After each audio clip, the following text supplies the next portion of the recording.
Now, your exclusive local alert weather forecast from Central Oregon's news leader.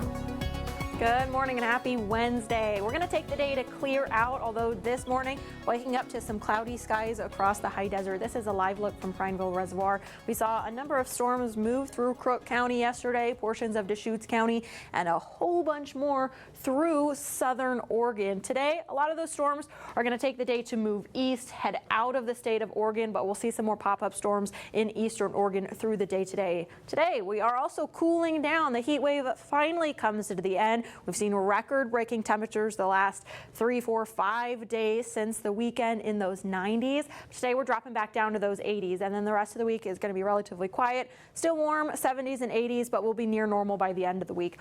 Here this morning, cloudy conditions over central Oregon. Those clouds are traveling all the way up into northeast Oregon, into the Blues, and then we have storms that have made their way from Lake County into Burns this morning, traveling through Harney County as well as Malheur County, heading out to Boise as well. We're going to take a zoomed in look here. We've seen hundreds of lightning strikes over the last few hours, and even more from yesterday. Yesterday, a lot of those storms developing in northern Lake County, Silver Lake area, Christmas Valley, Milliken, and Brothers up into Deschutes County as well. So we get these storms that develop over and over in the same area, and you see hours of storms, which is what I've heard reports of from last night. And that's called training, when those storms develop over and over in the same spot. This morning, those storms are passing through. They're going to head to the east throughout the day today. So we'll see isolated storms here this morning. This is 8 a.m. We're already tracking those storms through Burns, and then they'll continue to pop up through those evening and afternoon hours. 3 p.m. there, you could see popping up storms all the way along that eastern half of the state. 6 p.m. continuing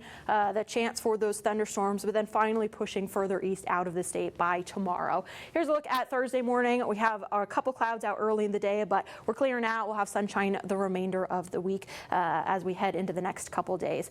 Fire weather outlook has been released by the Storm Prediction Center. So this isn't National Weather Service. This isn't a warning or an advisory or anything like that, but this is just saying that we have dry conditions at the surface, dry ground fuels. We've had a hot and dry pattern, so we want to be a little extra aware of that over the next couple days. All those isolated storms moved through in the last day or so, and so those lightning strikes did have a chance to spark some fuels. We did have a couple heavy downpours from those storms, but because those fuels on the ground were pretty dry, you're just going to want to watch out over the next couple days in case anything sparks up. This morning, 50s and 60s, 59 in Prineville Bend, 63. Highs today in those 80s, so we'll hit 85, which is still about 10, maybe 15 degrees above normal here in Bend, 86 in Redmond and Madras, but a 79 is starting to cool down just a little bit in Sun River.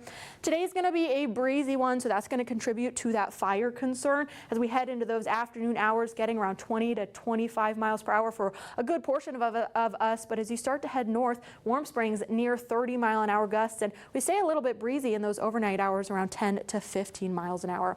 So now looking at our 7-day forecast, storms early in the day, heading east progressively through the afternoon, but 80 degrees by tomorrow, getting back down to near normal on Friday, and then our temperatures start leveling out for the weekend.